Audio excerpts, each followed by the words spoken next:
Tokayev. The capital of Kazakhstan was prepared for the high-level guests' visit as early as yesterday.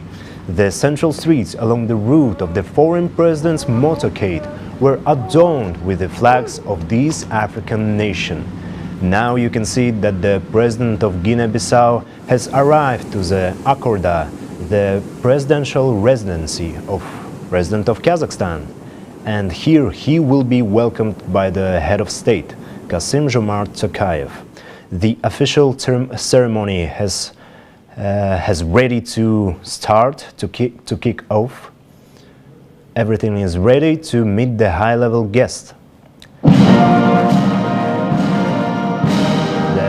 presidential orchestra is welcoming the leader of this African nation.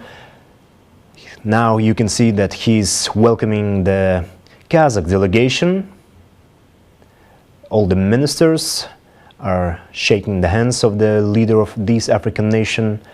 Let me remind you that in October of this year, the president of Kazakhstan had a phone conversation with the leader of Guinea-Bissau, Umaru Sissoco Embalo. During that call, the two presidents reaffirmed their commitment to expanding bilateral cooperation and discussed priority areas of collaboration. It was then that Kassym-Jomart Tokayev invited his counterpart to visit Kazakhstan for an official visit at a time convenient for him. The convenient time turned out the December of 2024. Although this is first official visit of President of Guinea-Bissau to Kazakhstan, it is worth noting that this is not the first meeting between the two leaders.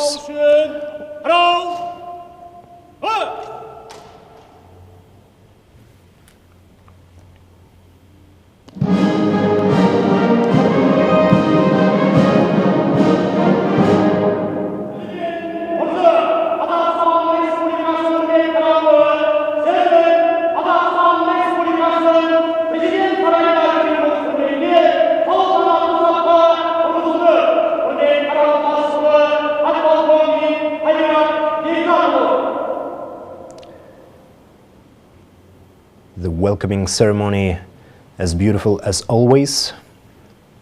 It is the traditional way of welcoming high-level guests at the residency.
Anthem of Guinea-Bissau.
As I mentioned earlier, this is not the first meeting between the two leaders. On November 12, 2024, on the sidelines of the 29th Conference of the Parties to the UN Framework Convention on Climate Change, or simply COP29 in Baku, Azerbaijan, the President of Kazakhstan had already met with the President of Guinea-Bissau. At that time, President Tokayev called Guinea-Bissau one of Kazakhstan's significant partners on the African continent. He also reaffirmed Astana's commitment to strengthening friendly ties and mutually beneficial bilateral cooperation. I believe it would be helpful to provide some background information about this country. The Republic of Guinea-Bissau is a state in West Africa that gained independence on September 24, 1973. In addition to its mainland territory, it includes Bolama Island and the Bijagos Archipelago. It shares borders with Senegal to the north and Guinea to the southeast. The country is a presidential republic with a unitary form of government. The president is elected through a general election for a term of 5 years and serves as both the head of state and the commander-in-chief of the armed forces. Guinea-Bissau possesses untapped reserves of bauxite, phosphates and oil, offering significant potential for future development. In the recent years, Guinea-Bissau has been actively collaborating with international companies to explore offshore oil deposits, which could dramatically transform its economy. Today, the country's economy is primarily based on agriculture and fishing. Approximately 82% of the working population is employed in agriculture, which accounts for about 44% of GDP. The main agricultural products include cashew nuts, peanuts, rice, corn and cassava. The coastline of Guinea-Bissau is rich in fish and seafood resources. The country has signed several international fishing agreements, particularly with EU and China. According to President Tokayev, despite the geographical distance, Kazakhstan and Guinea-Bissau have the potential to develop cooperation in the fields of agriculture, logistics, and of course, communication technology. A few words about the President of Guinea-Bissau. He is an experienced diplomat, political figure and military officer. He holds academic degrees in international relations and political science, having completed doctoral studies at universities in Lisbon and Madrid. He is fluent in 6 languages, including Portuguese, Spanish, English and French. From 2016 to 2018, Embalo served as a prime minister. He assumed the presidency in 2020 following one of the most intense elections in the country's history. His election became a symbol of efforts to stabilize the political situation. It is no secret that Guinea-Bissau is far from being Kazakhstan's only partner on the African continent. Trade and economic ties between Kazakhstan and Africa are an important aspect of development for both regions, which have become increasingly active and promising in recent years. Agriculture, natural resource extraction, tourism and other sectors can contribute to economic growth, the creation of new jobs and the strengthening of friendly relations between Kazakhstan and African nations.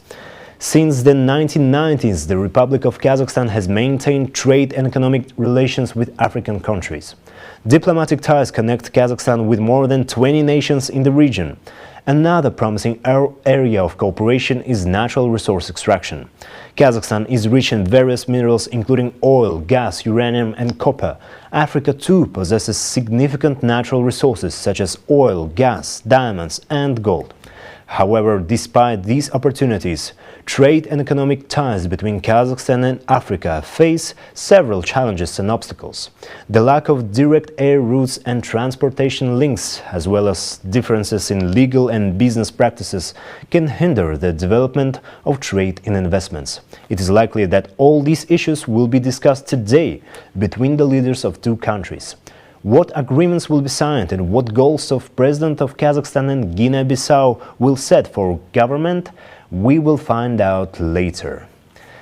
And that's it for now. You've just witnessed the official welcoming ceremony at Akorda. We will cover new details of President Umaro Sissoco Embalo's visit to Kazakhstan and all about the new agreements in our next broadcast on Silkway.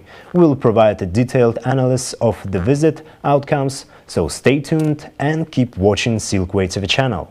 See you next time.